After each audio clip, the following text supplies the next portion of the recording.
दोस्तों, रोज़ की तरह लेखनी ब्लॉग में सबका हार्दिक स्वागत है। सबके मंगल भविष्य की कामना के साथ बड़ों को मेरा नमस्कार, छोटों को मेरा आशीर्वाद। मैं ठीक हूँ, आशा करता हूँ कि आप ठीक होंगे। दोस्तों, रामचरितमानस में बालकांड से रामचरितमानस की प्रारंभी होती है। यानी तुलसीदास जी ने रामचरितमानस का शुभारंभ अनेकों देवताओं की वंदना के साथ मर्यादा पुरुषोत्तम भगवान राम जी की जो सौंदर्य स्वरूप, आभा और पवित्रता, आदर्शता और मानवीय प्रेरणाओं से अभिभूत अनेक प्रकार के भावों से, विचारों से, संवेदनाओं से और भावनाओं से मानव चेतना को कैसे परिमार्जित किया जा सकता है, मानव जीवन को सच्ची सफलता और सच्ची सीढ़ी और सच्चा सुख की प्राप्ति का द्योतक मार्ग हमारे जीवन में कैसे प्राप्त होता है। तो जीवन में जब विषमताएं आती है, कठिनाइयाँ आती हैं, चुनौतियाँ आती हैं, तब हम एक सफल व्यक्ति कहलाने सफलता उन कठिनाइयों, परेशानियों और चुनौतियों से सामना करते हुए जब हम आगे बढ़ते हैं तो वही जीवन सुख का आधार बनता है और हम सफलता की सीढ़ी तक पहुंचने में कामयाबी हासिल करते हैं। मर्यादा पुरुषोत्तम भगवान रामचंद्र ने अपने जीवन, यद्यपि वे अंतर्यामी थे और मानव के रूप में उन्होंने लोक हित के लिए, समाज हित के लिए, लोक कल्याण के लिए और इतना रामचरितमानस जिसमें लगभग यानी 4,80,002 शब्दों से निर्मित 4,80,002 शब्दों से निर्मित जो रामचरितमानस 7 कांडों के सौजन्य से तुलसीदास जी ने वाल्मीकि रामायण का जो सुंदर चित्रण प्रत्येक मानव के अंतःकरण में विराजमान होने के लिए उसे अवधी भाषा में उसका संकलन करके, उसका गठजोड़ करके और उसमें सुंदर भावों का समावेश करके एक रामचरितमानस, तुलसी विरचित रामचरितमानस की रचना की। दोस्तों, हमारे शास्त्रों में ऐसा माना जाता है कि रामचरितमानस जो है, रामायण जो है 5वीं सदी ईसा पूर्व से, पहली सदी ईसा पूर्व से बीच लिखी गई थी। यानी इसी मध्य में ये लिखी गई थी। तुलसीदास जी ने रामायण के आधार पर ही अवधी भाषा में रामचरितमानस को लिखने का सौभाग्य प्राप्त किया। साहित्य और इतिहास के अनुसार तुलसीदास जी ने अयोध्या में रामनगरी यानी रामनगरी में रामनवमी के दिन 1574 में रामचरितमानस लिखने की शुरुआत की थी। तो मूल रूप से दोस्तों वाल्मीकि द्वारा लिखित रामायण 24,000 श्लोक और 7 कांडों से विराजित है। तो रामायण लगभग मैंने बताया दोस्तों 4,80,002 शब्दों से निर्मित, शब्दों से बनी हुई यह मानस के रूप में जो हमारे मस्तिष्क की पवित्रता का जो मानक है, तो जो महाभारत के पूर्ण पाठ यानी लंबाई का 1/4 या लंबाई का लगभग 4 गुना है। तो सबसे पहला दोहा इसमें दोस्तों विषनगर की जय सब काजा, हृदय राग कौशलपुर राजा, गरल सुधार क्रय मिताई, गोपद सिंधु अनल शीतलाई। तो इस प्रकार बालकांड में दोस्तों 70 छंदों से यह बालकांड निर्मित है। तो कल के प्रसंग में दोस्तों मर्यादा पुरुषोत्तम भगवान रामचंद्र जी तुलसीदास ने 3 प्रकार के श्रोताओं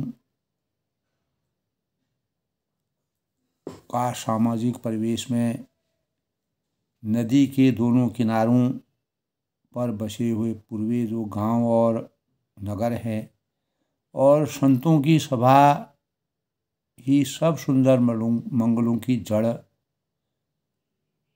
जो है वह सबसे बड़ा स्वरूप अयोध्या नगरी है, जहाँ पर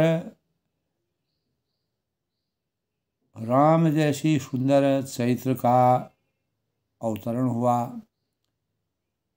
यदि कोई मनुष्य दोस्तों इस सृष्टि में कष्ट उठाकर वहाँ तक पहुँच भी जाए, परमात्मा की कृपा का वह आशीर्वाद पाने में समर्थ भी हो जाए, तो वहाँ जाते ही उसे नींद रूपी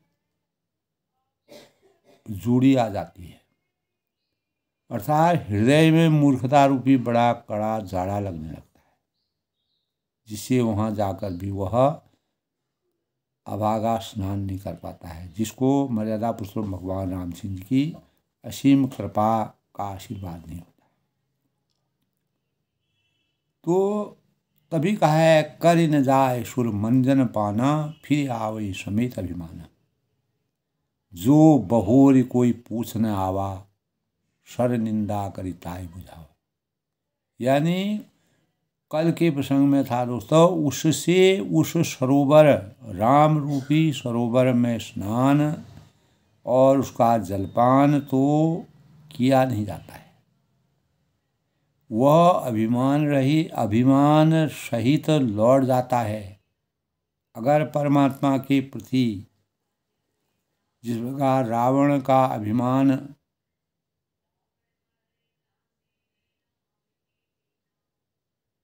पूरी लंका को समाप्त करने के पश्चात एक अभिशाप के रूप में वह मानव जीवन में उसने अवतरण लिया, अनेक प्रकार के कुमार्ग और गलत चीज़ों के सेवन से, इसीलिए परमात्मा की भक्ति करने का उसको सौजन्य प्राप्त नहीं।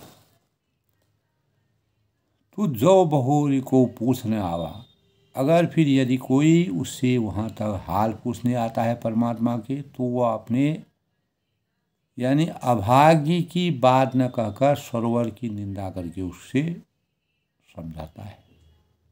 सकल विघ्न व्यापहि नहीं ते ही राम सु कृपा बिलो कहीं दी। तो तुलसीदास ने कहा है कि दोस्तों वे सारे विघ्न उसको नहीं व्यापते हैं, बाधा नहीं देते हैं। दैहिक भौतिक तापा राम राज नहीं का वहीं व्यापा। तो श्री राम जी की सुंदर कृपा, अनूठी कृपा की दृष्टि से अगर हम पूरा आंकलन करते हैं, तो भवसागर के जितने भी ताप हैं वह हमारे जीवन के लिए आसान बन जाते हैं। सोई सादर सर मंद न करें, वही आदर पूर्वक उस सरोवर का स्नान करने में समर्थवान हो सकते हैं। राम रूपी सरोवर में जो आचार विचार करते हैं, जो स्नान करते हैं, ध्यान करते हैं, महान भयानक त्रितापों से आध्यात्मिक, दैविक और आदि भौतिक तापों से वह कभी जलता नहीं है। अर्थात हमेशा उसके अंतःकरण में शुभता का संचार होता है, पवित्रता का संचार होता है, किसी प्रकार का असंतोष नहीं होता है। तो जिनके मन में श्री रामचंद्र जी के चरणों में अपार स्नेह है, श्रद्धा है, भाव है, प्रेम है, तो इस सरोवर को कभी नहीं छोड़ते। जिस प्रकार काकभूषणी जी ने, हनुमान जी ने, विभीषण जी ने और सुग्रीव जी ने, भरत जी ने और जो भी उनके जटायु हैं, केवट है, अहिल्या है, तो उन्हों के यानी सबरी हैं जिन्होंने परमात्मा के सानिध्य को प्राप्त करके उनकी भक्ति, कहाँ मर्यादा पुरुषोत्तम भगवान राम जी, कहाँ ये लोग, लेकिन परमात्मा का की कृपा जिस पर होती है, जाको प्रभु जी जा ताको प्रभु कसु अगम नहीं, जा बर तुम अनुकूल तव व्रताव बड़वाल नहीं, जा सके खल तू। तभी कहा है प्रविश नगर की जय सब गाजा, हृदय रा कौशलपुर राजा, गरल सुधार करे मिताई, गोपत सिंधु अनल शीतलाई। तो जिनके मन में श्री रामचंद्र जी के चरणों में सुंदर प्रेम है, इस सरोवर में उनके लिए कोई भी चीज़ दुर्गम नहीं लगती है और वह इसको हमेशा के लिए अपने जीवन में अपनाते हैं। जो नहाए च ईश्वर भाई, जो इस सरोवर में स्नान करना चाहे वह मन लगाकर सत्संग करो। उन्हीं को सुनिश्चय यानी सुनिश्चय सत्य असी सवारी, पूजई मन कामना तुम्हारी। तो बिनु सतसंग विवेक न गोई, राम कबा बिनु सुलभ न सोई। तो ऐसे मानस सरोवर के हृदय के नेत्रों में देखकर और मैं गोता लगाकर प्रभु की का आशीर्वाद प्राप्त कर कवि की बुद्धि भी निर्मल और पवित्र हो जाती है। भयं हृदय आनंद उछाऊ। इसी के परिणाम स्वरूप तुलसीदास जी के अंतःकरण में आनंद की अनुभूति और उत्साह के भावों का संचार हो जाता है तथा आनंद का प्रवाह उमड़ पड़ता है। तो चली सुभग कविता सरितासो, राम विमल जस जल भरितासो, सरजू नाम सुमंगल मूला, लोग वेद मन मंजर मूला। कि उससे उस सुंदर कविता रूपी नदी जब बहती है, निकलती है, वह सार निकलता है, वह भाव निकलता है, वह प्रेम निकलता है, जिसमें श्री राम जी की निर्मल यश रूपी जल भरा रहता है। निर्मल और मधुमय जो जल है, उस कविता रूपी नदी का नाम सरयू है, जिसमें परमात्मा ने हमेशा गोता लगाया था, पवित्र किया था, अनेक प्राणियों को मोक्ष की प्राप्ति की थी। संपूर्ण सुंदर मंगलों की जो जड़ है और लोक मत और वेद मत, इसके दो सुंदर किनारे हैं। तो यह सुंदर मानस सरोवर की कन्या सरयू नदी बड़ी पवित्र और हृदय विदारक है और कलयुग के समस्त छोटे बड़े पाप रूपी तिनकों के वृक्षों के जड़ से उखाड़कर फेंकने वाली शक्ति है। तो तीनों प्रकार के श्रोताओं का समाज ही श्रोता त्रिविध समाज पुरौ, ग्राम नगर बहुकुल। नदी के दोनों किनारों पर बसे हुए पूर्वे गांव और नगर जो हैं, संत सभा अनुपम अवध, संतों की सभा ही सब सुंदर मंगलों की जड़ और अनुपम अयोध्या है। ऐसे अनुभव अनुपम अयोध्या का अगर हम ध्यान करते हैं, परमात्मा का मनन करते हैं, जहाँ पर परमात्मा ने अपना अवतरण लिया और अंतर्यामी होने के कारण भगवान रामचंद्र ने दशरथ जी की वाणी जन्म लिया, क्योंकि प्राण जाए पर बचन न जाए।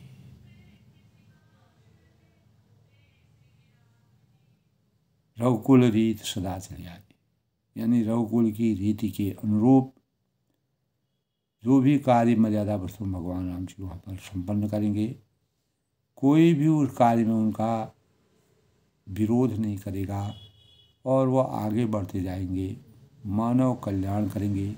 और इस सांसारिक इस जगत में, इस सृष्टि में जितने भी परमात्मा द्वारा प्रदत्त जितने भी यानी समूह के रूप में, मिश्रित रूप में जो परमात्मा ने अच्छाई और बुराइयों के स्वरूपों को पैदा किया है, तो बुराइयों को एक एक करके समाप्त करके तब वह शांति की बेला में जीवन यापन करने में समर्थवान होंगे और मानव धर्म का निर्माण करेंगे।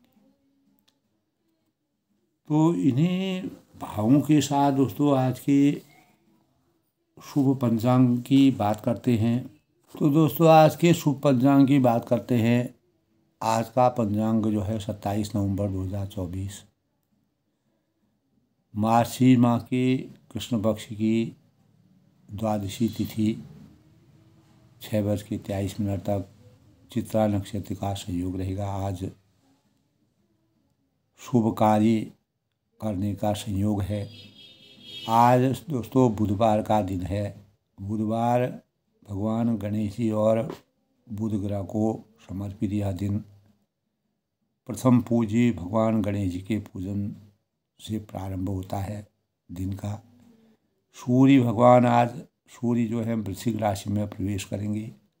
आयुष्मान योग 3:13 सायं तक और उसके बाद जो है सौभाग्य योग कर्ण कौलव 5:08 तक, उसके बाद तैतिल 6:24 तक, उसके बाद गर। आज का दिन शुभ मंगलकारी फलदायक और शुभ कार्यों को करने के लिए शुभता का मानक माना गया है। चंद्रमा आज कन्या राशि में प्रवेश करेंगे। आज के शुभ मुहूर्त की बात करें तो आज अभिजीत मुहूर्त दोस्तों नहीं है और आज का ब्रह्म अमृतकाल 12:26 से 2:14 तक है। ब्रह्म मुहूर्त आज 5:17 से 6:05 तक है।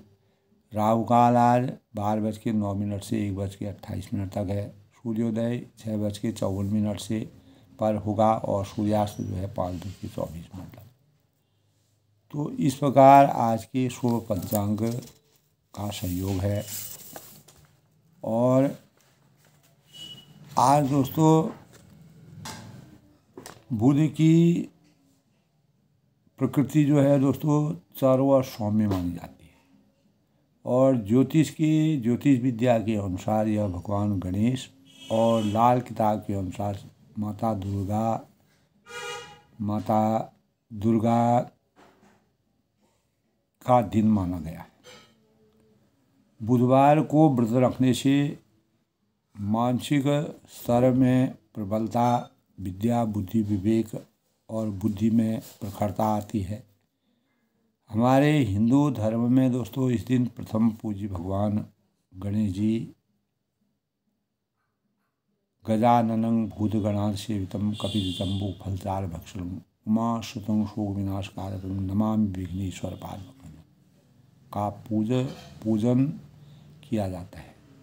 और दुर्वा मोदक भोग लगाया जाता है। गणेश जी की पूजा करने का विधान है और बुध देवता विद्या, बुद्धिमत्ता व सुकृति की प्राप्ति के मानक माने गए। भगवान गणेश विघ्न विनाशायक और विघ्नहर्ता प्रथम पूजी। किसी भी शुभ कार्य को करने से पहले सबसे पहले गणेश की वंदना की जाती है। और व्यापार की दृष्टि से अगर हम देखें दोस्तों, बुधवार शुभकारी माना जाता है। खास तौर से जो व्यापार में करते हैं उनके लिए बुधवार शुभकारी होता है। गणेश जी की पूजा और ध्यान करने से, व्रत रखने से अनेक प्रकार के शुभकारी भावों का संचार होता है। विघ्न हमारे जीवन से दूर होते हैं। गणेश जी की पूजा, ध्यान, दर्शन शुभ मनोवांछित फलों की प्राप्ति के द्योतक माने गए हैं। तो दुर्गा सप्तशती का पाठ करना, हरी मूंग की दाल का दान करना, और जो दुख हरता सुख करता गणेश सूत पाठ करना चाहिए। गणेश जी को दुर्वा अर्पित और गाय को हरी घास और बुध मंत्र का जाप अवश्य करना चाहिए। इस प्रकार दोस्तों ओम बुधाय नमः का जाप करना चाहिए। बूंग बुधाय नमः। बुधवार को दूध से बनी हुई चीज़ें जैसे खीर है, मिठाई है, और को घर में लाना चाहिए। और इस दिन बालों से संबंधित सामान, जूते, कपड़े आदि खरीदना वर्जित माना गया है। और किसी प्रकार के धन के लेन देन से इस दिन बचना चाहिए। उधार लेना देना अच्छा नहीं माना गया है। वाणी में मिठास रहना चाहिए और पश्चिम दिशाशूल माना जाता है। अगर किसी को अनिवार्य कार्य से जाना होता है तो वह गाय के दर्शन करके और भगवान गणेश जी का नाम लेके अपनी यात्रा कर सकते हैं। और वाणी में मधुरता, मिठास होनी चाहिए। पीले फूलों से प्रातः गणेश जी की पूजा करने का विधान है। ओम गण गणपति नमः का जाप 108 बार करना चाहिए। ओम ऐं ह्रीं क्लीं चामुंडाई विच्चे। ओम गण गणपति सर्व कार्य सिद्ध कुरु कुरु स्वाहा।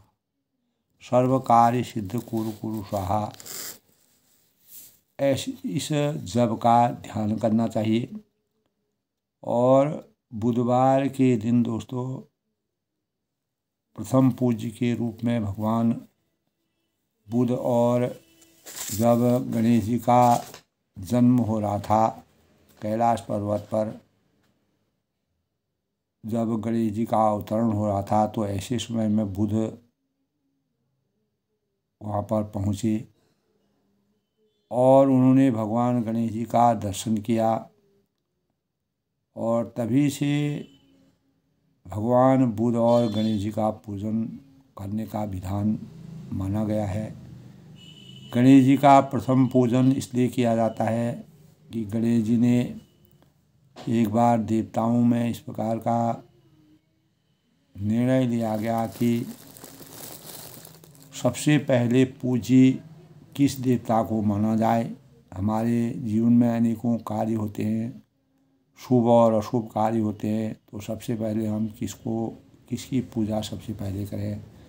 तब गणेश जी ने पूरा ब्रह्मांड की परिक्रमा करके सबसे पहले अपने माता पिता के परिक्रमा करके उनका आशीर्वाद प्राप्त किया। इसीलिए गणपति देवता को, जो सुखों को देने वाले, कष्टों को हरने वाले हैं, विघ्नों का नाश करने वाले हैं और शुभ कार्यों को हमेशा शुभता के द्योतक के रूप में माने गए हैं। इसीलिए गणेश भगवान का पूजन सबसे पहले किसी भी कार्य को करने से भगवान गणेश जी का पूजन किया जाता है, जिससे हमारे जीवन में यानी शुचिता के भावों का संचार होता है और हम सही मार्ग का अनुसरण करते हैं। तो दोस्तों, रामचरितमानस में तुलसीदास जी ने परमात्मा की आसक्ति को किस प्रकार से परिमार्जित करने के भावों का वर्णन किया है। तो अक्सर दोस्तों लोग पूछते हैं कि परमात्मा कहाँ है। हम अपने आत्मा के बारे में भी जानना चाहते हैं। आज विज्ञान की पराकाष्ठा चरम पर पहुंच गई है। विज्ञान लगातार दिन पर दिन तरक्की के मार्ग पर अग्रसर हो रहा है। जहां हमारे पास बाहरी अंतरिक्षी का पता लगाने के लिए शक्तिशाली अनेक प्रकार के उपकरण हैं, दूरबीन हैं, परमाणु में सबसे छोटे कणों को देखने के लिए माइक्रोस्कोपिक व्यवस्था है। हम एक सूक्ष्म से सूक्ष्म चीज़ को भी विशाल रूप में देख सकते हैं, उसके अंतर का ज्ञान कर सकते हैं। फिर भी विज्ञान इस बात का अभी तक खुलासा नहीं कर सका दोस्तों कि ईश्वर एक भौतिक ब्रह्मांड में कहाँ है। तो सच तो यह है कि दोस्तों सृष्टिकर्ता अभी तक बाहरी भौतिक ब्रह्मांड में नहीं मिला है। और मेरे विचार से भी दोस्तों वही बात हमारे संत और महापुरुष सदियों से ऐसा विचार मंथन करते आए हैं। अपनी विलक्षण प्रतिभा के परिणाम स्वरूप अनेक प्रकार के शोध, मनोवैज्ञानिक तथ्य और आसक्तियों के और अपार सामाजिक परिवेश में बुद्धिजीवों की पराकाष्ठा के परिणाम स्वरूप परमात्मा हमारे भीतर में है। कस्तूरी कुंडल वसै मृग ढूंढे बनवाए, ऐसे घट राम हैं दुनिया देखे नाय। यानी उन्होंने ध्यान अभ्यास के जरिए परमात्मा को अपने भीतर पाया है। ऐसा वास्तव में दोस्तों अगर हम सच्ची निष्ठा से मन, वचन और कर्म से अगर परमात्मा का ध्यान लगाते हैं तो हम सारे ब्रह्मांड में विचरते हैं, घूमते हैं, इधर जाते हैं उधर जाते हैं, परमात्मा की खोज करते हैं। तो जो भी जैसे जैसे बुद्ध थे, भगवान रामचंद्र जी, भगवान श्री कृष्ण और अनेक सुधीजन जो महान विलक्षण प्रतिभा के विनोबा भावे और अनेक प्रकार के इस प्रकार के जो लोग थे दोस्तों, जिन्होंने परमात्मा को अपने अंतर व्याप्त रहने का के भावों का संचार किया और परिश्रम, सद्बुद्धि, सद्मार्ग, सच्ची सोच और पर निंदा से बचते हुए परमार्थ के कार्यों को करने से परमात्मा की प्राप्ति होना संभव है।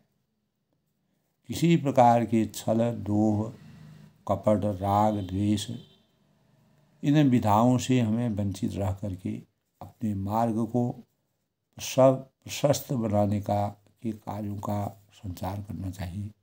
निश्चित ही परमात्मा की प्राप्ति हमें, अनेक लोग ऐसे होते हैं दोस्तों अपने भूत, भविष्य और वर्तमान की बातों को अपने अंदर में निहित विचारों से ही प्रकट करते हैं। तो ध्यान अभ्यास क्या है दोस्तों, कुछ लोग इसे केवल शरीर और दिमाग के आगम देने का एक तरीका मानते हैं। तो संतों ने और जितने भी हमारे संसार में महापुरुषों के लिए ध्यान अभ्यास परमात्मा को अपने भीतर खोजने का तरीका है और इसके माध्यम से हम इस सवाल का भी जवाब पाते हैं, उत्तर पाते हैं कि मृत्यु के बाद हमारे साथ क्या होता है और क्या इस भौतिक जीवन के बाद भी जीवन है। तो सभी संतों ने, महात्माओं ने, ऋषि मुनियों ने और जो मानवीय चेतना के बारे में दिव्य ज्ञान रखते हैं, इनको परमात्मा का आशीर्वाद है, जो साधना के स्वरूप है। तो भौतिक जीवन के बाद भी जीवन है। सभी संतों ने मानव शरीर को हरि मंदिर कहा है, तो जिसमें सृष्टिकर्ता रहते हैं। दोस्तों, अगर हम सूक्ष्म रूप से विचार करें, क्योंकि आत्मा परमात्मा का ही अंश है, जीव अंश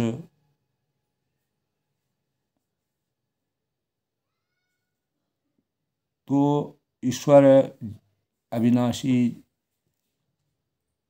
है। इसीलिए प्रत्येक जीव के भीतर परमात्मा विद्यमान है।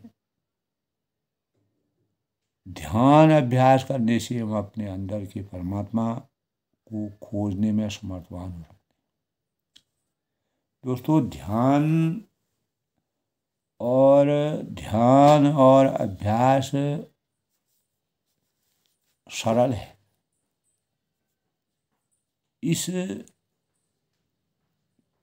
यानी हम केवल बैठने के लिए एक शांत और आरामदायक जगह ढूंढें, जहाँ हमारा मन और शरीर स्थिर हो सके, स्थायित्व का एहसास हमको हो, और मन, वचन और कर्म के भावों का संचार करते हुए हम अपनी आँखों को मूंद लेते हैं और भीतर देखें तो क्या दिखाई देता है। काकभूषणी जी ने परमात्मा ने जब अपना मुंह खोला था, तब अपार ब्रह्मांड की संरचना उनको दिखाई दी। तभी मर्यादा पुरुषोत्तम भगवान राम ने अपार ज्ञान से उनको संचित किया, और ऐसा करने से हम आराम और शांति महसूस करने में कामयाबी हासिल कर सकते हैं। और हमारी आत्मा को दोस्तों एक आध्यात्मिक अनुभव अवश्य होता है, जो हमें ईश्वर की खोज, परमात्मा के नज़दीक ले जाने के लिए प्रेरित करता है, उत्प्रेरित करता है। ध्यान है, अभ्यास है कि आध्यात्मिक साधना करने से हमें यह पता लगता है, हमारे चिंतन में आध्यात्मिक साधना करने से हमें यह पता चलता है कि ईश्वर कहाँ है। तो इस प्रकार हम ध्यान अभ्यास में बैठकर सृष्टि के सबसे बड़े रहस्य को स्वयं सुलझा सकते हैं। आत्मनिरीक्षण, अपने इंद्रियों के संयम, अपने वाणी के संयम, अपने मन के संयम और अपने धैर्य के संयम से हम परमात्मा, तब हमारे अंतःकरण में ये बात नहीं आती है कि परमात्मा कहाँ है। तो क्योंकि हम आत्मसात हो जाते हैं, हमारे अंतर्मन में परमात्मा की आसक्ति का श्री गणेश हो जाता है। तो इसीलिए तुलसीदास ने कहा है दोस्तों, राम भगत सुर सती ही जाई, मिली सुकरिति सरजू सुहाई, सानुज राम समर जसु पावन, मिलऊं महानद सोन सुहावन। यानी सुंदर कीर्ति रूपी सुहावनी सरजू नदी जो है वह राम भक्ति रूपी गंगा जी में जा मिलती है। जब दोनों आपस में मिलते हैं तो मिली सुकृति सुहाई, छोटे भाई लक्ष्मण जी सहित मर्यादा पुरुषोत्तम भगवान रामचंद्र जी युद्ध का पवित्र यश रूपी सुहावना महानद सोन उसमें आ मिला। तो जो जुग बिच भगति देव ध्वनि धारा, सोहति सहित सुवर्ण विचारा, त्रिविध ताप ताशक तिमोहानी, राम स्वरूप सिंधु समोहन। यानी दोनों के बीच में भक्ति रूपी गंगा की धारा ज्ञान और वैराग्य सहित शोभित हो रही है। सरयू गंगा गंगे च यमुनी गोदावरी सरस्वती नर्मदे सिंधु कावेरी जलेस्मिन् सन्निधिं कुरु। हम अपनी आत्मा को परमात्मा के पूजन से पहले सभी नदियों का प्रवेश कराते हैं, जिससे हमारे अंतःकरण में पवित्रता का,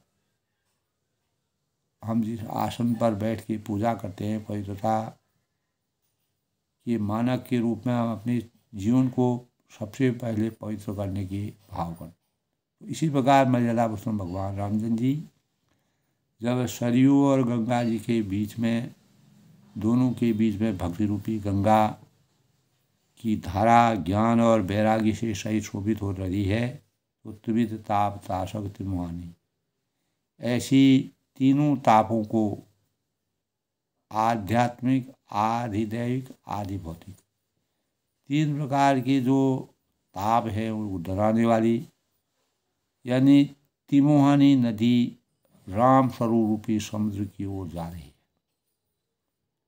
ऐसा तुलसीदास जी ने वर्णन किया है। मानस मूल मिली सुर सरही, सुनत सुजन मन पावन करही, बीच बीच कथा विचित्र विभागा, जनु सरि तीर तीर बन भागा। तो हम दोस्तों इस कीर्त रूपी सरयू का मूल मानस श्री रामचंद्र चरित है, और यश सुनत सुजन मन भावन करें, और यह राम भक्ति रूपी गंगा जी में मिली हुई है। बीच बीच कथा विचित्र विभागा, इसीलिए यह सुनने वाले सज्जनों के मन को पवित्र करने वाली है। और जनों सरि तीर तीर बन बागा, इसके बीच बीच में भिन्न भिन्न प्रकार की विचित्र जो कथाएं हैं, वही मानो नदी तट के आसपास के वन और बाग है। तो इस प्रकार का प्राकृतिक छटा और मर्यादा पुरुषोत्तम भगवान राम जी के जीवन से पवित्रता के मानकों का जो संवाद, जो रहस्य तुलसीदास जी ने वर्णन किया है, वह हमारे लिए वरदान के स्वरूप है। उमा महेश विवाह बराती, तब शिवजी और उमा पार्वती जी कहते हैं कि शिवजी के विवाह के ये सब बाराती है। इस नदी में बहुत प्रकार की असंख्य जलचर जीव हैं, जो जल में चलने वाले हैं, जल में विचरण करने वाले, जिनका जीवन जल में, जिनका अस्तित्व जल में ही निहित है। जलचर अगणित बहुभांति, असंख्य प्रकार के जल में चलने वाले जो जीव हैं, उमा महेश विवाह बराती, श्री पार्वती जी और श्री शिव जी के विवाह बराती इस नदी में बहुत प्रकार से असंख्य जलचर जीव जो हैं इसमें विचरण कर रहे हैं। रघुबर जन्म आनंद बधाई, श्री रघुनाथ जी के जन्म की आनंद की बधाइयाँ ही इस नदी के भंवर और तरंग की मनोहरता है। भंवर तरंग मनोहरता है। तो परमात्मा का अवतरण जैसे ही होने वाला है, तो गंगा और सरयू में अनेक प्रकार के जल में विचरण करने वाले, जल में जिनका अस्तित्व है, ऐसे प्राणियों, असंख्य प्राणी जो है आनंद की अनुभूति कर रहे हैं।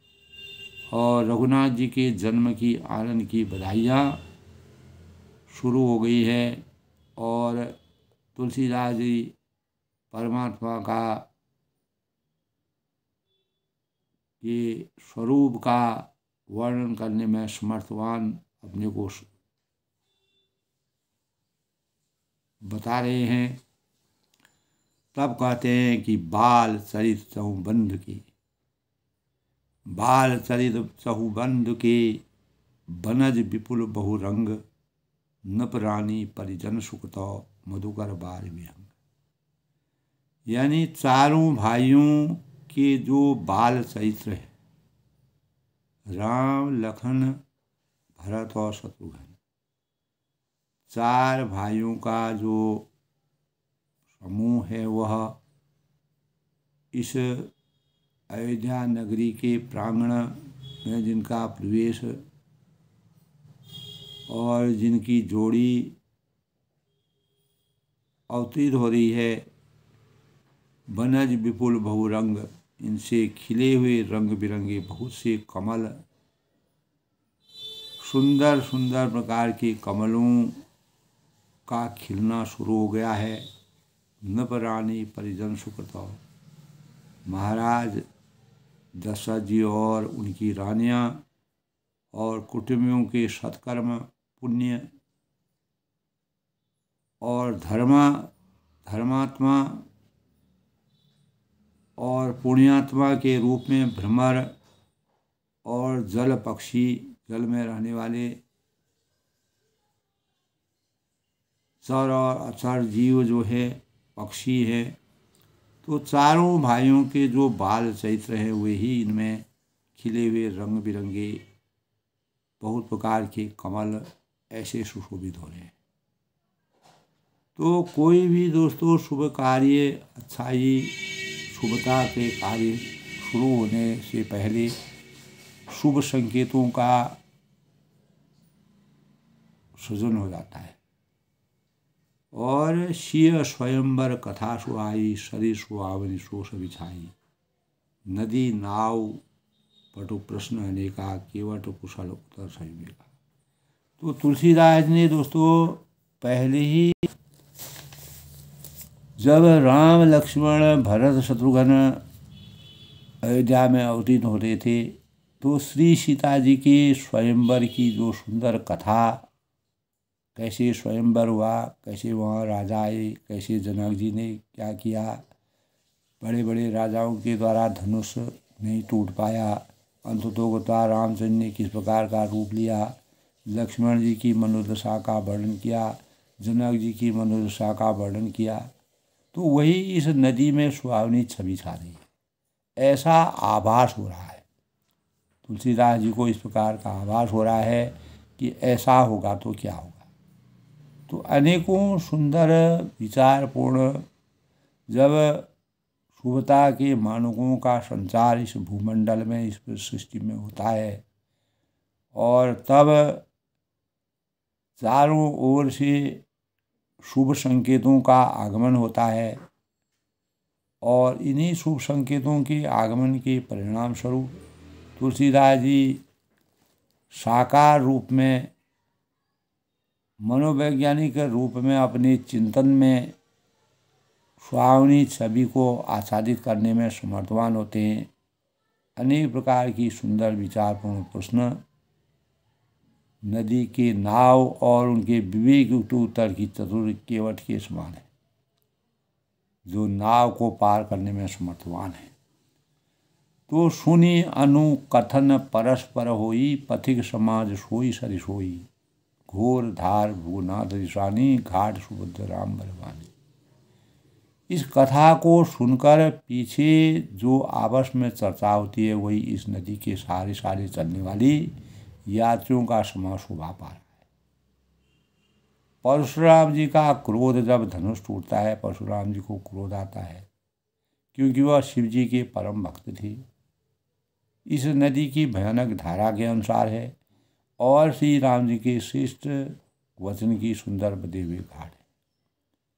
तो मर्यादा पुरुषोत्तम भगवान राम जी परशुराम को जिस प्रकार परशुराम जी ब्रह्मचारी मुनि ऋषि थे, जो शिव जी के अनन्य भक्त थे, तो उन्होंने जब रामचंद्र जी का वास्तविक चरित्र उनको मालूम हुआ, तब वह अपने क्रोध का उन्होंने परित्याग किया।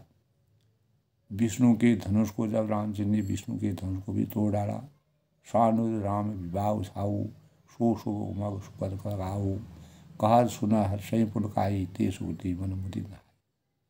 तो भाइयों सहित, चारों भाइयों सहित श्री राम जी के विवाह का उत्साह ही इस कथा नदी की कल्याणकारी बाढ़ है।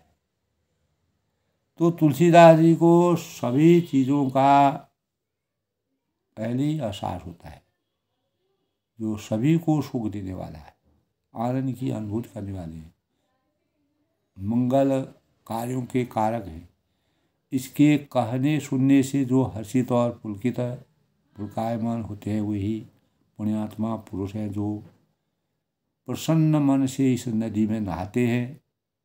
वह जन्म मरण के बंधन से हमेशा दूर हो जाते हैं और उनको मोक्ष की प्राप्ति हो जाती है। राम तिलक हित मंगल साजा, और श्री राम जी के राज तिलक के लिए जो मंगल साज सजाया गया, परब जोग जन जोग समाजा, वही मानो पवित्र समय इस नदी पर यात्रियों के समूह इकट्ठे हुए।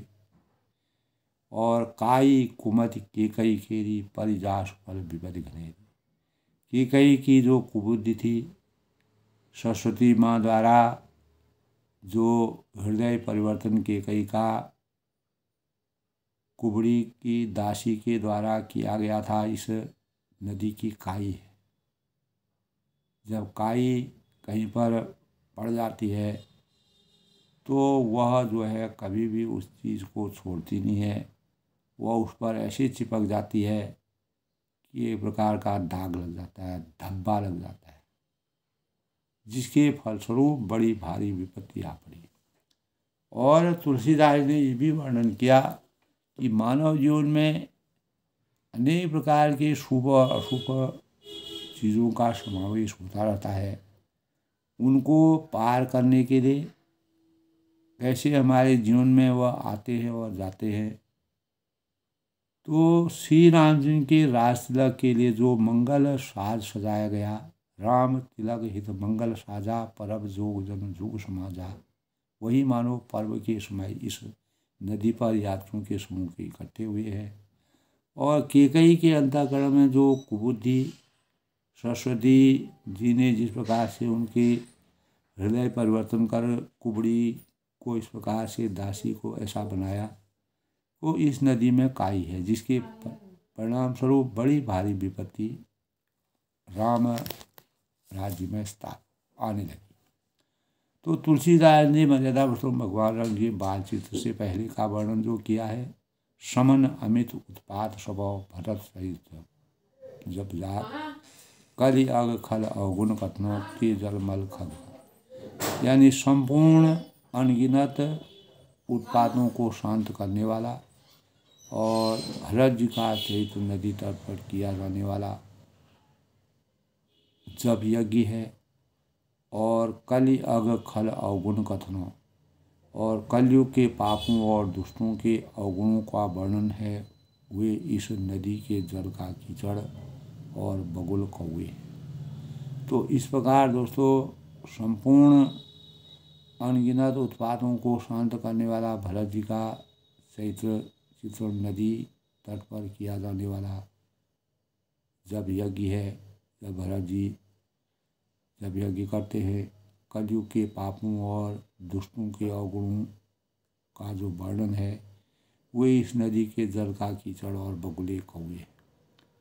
तो तुलसीदास ने दोस्तों बालकर्ण के चित्रण से पहले जो रामचरितमानस का वर्णन किया है, वह उनके बाल वर्णन से पहले संपूर्ण तथ्यों को पहले ही शुभता और अशुभता के भावों का संचार करके रामचरितमानस को की शुरुआत में अनेक प्रकार की जो विघ्न बाधाएं आती हैं, वह केवल मानव जीवन के लिए नहीं, परमात्मा ने भी उसका सृष्टि में जैसे जैसे सृष्टि का श्रीगणेश होता है, तो संपूर्ण अनगिनत उत्पातों शांत करने वाला भरत जी का चैत्र नदी तट पर किया जाने वाला जप और यज्ञ है। कलयुग के पापों को और दुष्टों के अवगुणों का वर्णन है इस नदी के जल का कीचड़ और बगुले कौवे। तो अच्छाई और बुराई हमारे जीवन के लिए एक विकल्प है। हमें कैसे अच्छाइयों को सजोकर बुराइयों को त्याग करके अपने जीवन को के मार्ग को सही स्वरूप प्रदान करना चाहिए।